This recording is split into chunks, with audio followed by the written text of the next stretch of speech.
Prime Minister Scott Morrison has addressed the media this morning, our time, during a trip to Cornwall for the G7. It followed a trilateral meeting with UK Prime Minister Boris Johnson and US President Joe Biden. Let's bring you that now. Well, apologies everyone, it's been a very, very busy day.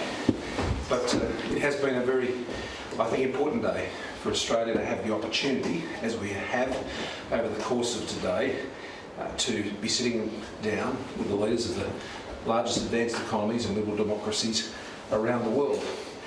Today we particularly addressed issues around the COVID pandemic and preparations for should there be future pandemics, and the commitments that we need to make now to ensure that the world is ready to deal with such eventualities.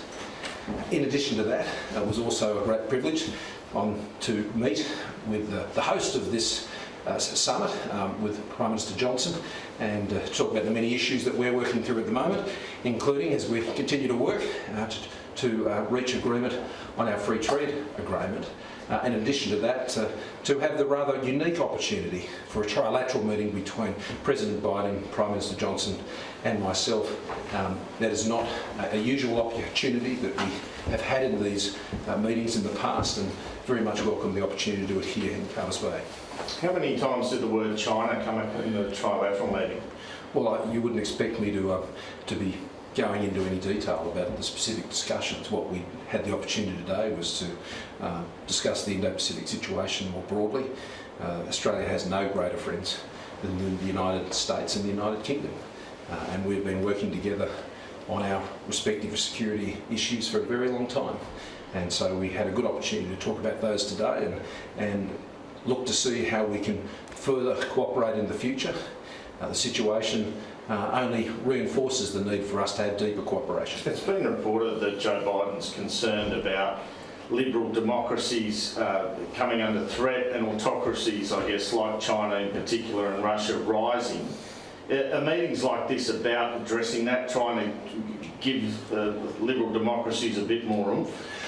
It's a great opportunity, I think, for liberal democracies and advanced economies alike to be able to align their thinking and their outlooks on how they're seeing issues around the world.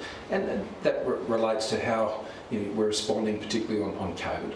And today the 100-day plan to be put in place in response to any future pandemic, I thought was an outstanding achievement by the UK, working together with the Gates Foundation to put that before us, and that received a very good response, including from ourselves. But whatever the issues are, whether it's dealing today with issues of the pandemic or dealing tomorrow with open societies and market economies, this is a good opportunity for advanced economies and liberal democracies like us to share our views and to share our outlooks. Whose idea was the trilateral, making it a trilateral rather than a bilateral? No, it was an opportunity that presented because we're all here, and so it was mutual, but we were particularly keen to have the discussion with both partners. And it was addressed this morning, the lab leak in your earlier press conference, the theory around the virus leaking from the lab. What's the US view on that? Can you give us a guide as to whether they think that's a possibility? We'll have to discuss that with the United States, but I didn't make any comment about the lab leak this morning. I was simply today referring to the recommendation that came from the report that was done for the WHO, and it recommended that further investigations be undertaken into possible sources, and we support that being done. We support there being greater transparency around all of these issues, not because of any issue of politics, but because it's essential. This was a key issue today that we discussed. We need to know how we must learn from this pandemic. This is what we're focused on doing, whether it's the preparations that need to be done for ensuring manufacturing and technology transfer for manufacturing of vaccines, not just in the developed world, but in the developing world. It was tremendous today to have Prime Minister Modi still being able to join us, very much from the front line of the pandemic, and to be sharing about the lessons that are needed to ensure that in the future, both the developed and the developing world can respond to serious and major and global health issues such as this. Prime Minister, China this week accused the US that Australia are trying to flex their muscle in the region. That was in relation to 2 Navy vessels, I think, earlier in the week. Beijing generally responds to any criticism with shrill commentary and disinformation.